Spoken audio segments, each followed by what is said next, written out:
Allez, t'es bon? On vous a expliqué tout à l'heure ce qui s'est passé au niveau de la voiture de sécurité avec le Slow 60. Eh bien écoutez, on a fait notre petite enquête et on a trouvé le fautif. C'est Raymond Narac. Raymond qui a remporté, vous le savez, et je vous le rappelle si vous ne le savez pas, qui a remporté la catégorie GTEA, ici même il y a un an, la saison dernière, et qui revient pour remettre ce titre prestigieux en jeu. Mais Raymond, qui malgré toute son expérience, eh ben, s'est fait piéger ce matin. Raconte-nous un petit peu ce qui s'est passé, Raymond. Pour la petite histoire, j'étais hier avec, en championnat GT Tour avec une GT3R, avec une voiture qui est assistée d'ABS. Et là, j'étais vraiment pas vite ce matin parce que j'étais en train de roder les plaquettes, des plaquettes de frein spéciales pour Le Mans, mais très difficiles à roder. Et peut-être que j'avais un peu trop de frein sur l'arrière. Et dans le Dunlop, j'étais pourtant pas vite, j'ai pas freiné fort. Et c'est comme si j'avais tiré le frein à main et j'ai pas pu la rattraper.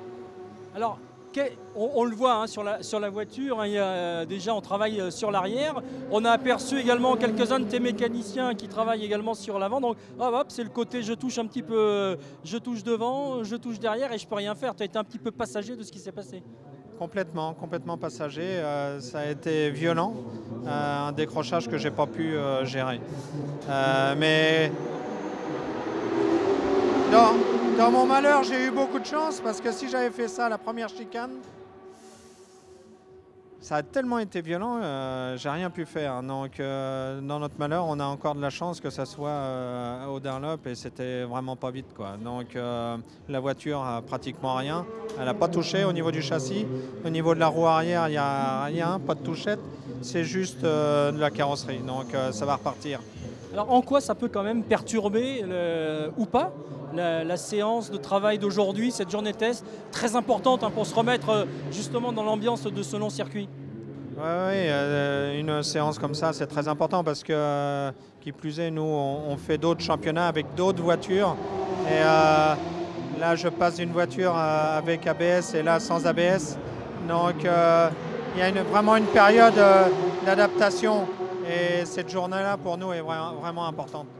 Alors, je vois aussi les noms hein, qui te sont associés. Voilà, c'est une équipe complètement différente. À part toi qui es le pilier de cette voiture, l'équipe est complètement différente par rapport à l'an dernier, avec Nicolas Armindo hein, qui connaît très bien la Porsche. Nicolas, il a roulé en Allemagne, en Porsche Carrera Cup allemande, il roule en Porsche Carrera Cup France désormais. On l'a vu en ADAC GT Masters hein, les saisons précédentes. Il connaît cette voiture par cœur. Et puis David Hallyday également qui vous rejoint pour cette aventure. Oui, absolument. Bon, Nicolas Armindo, on a été 2 fois champion d'Europe en LMS, une fois deuxième en 2012 aux 24 heures du Mans. Donc c'est pas un débutant, on le connaît très bien, c'est quelqu'un qui va vite et à la fois performant et fiable. Et David, on a déjà fait 2 courses de LMS avec lui. C'est quelqu'un qui a une tête bien faite, ne fait pas d'erreur, pas comme moi. Et il apprend très vite. Donc l'équipage est plutôt bon et je ne suis pas inquiet pour la course. Bah écoute, merci, on va te souhaiter bonne chance déjà pour finir de réparer cette voiture.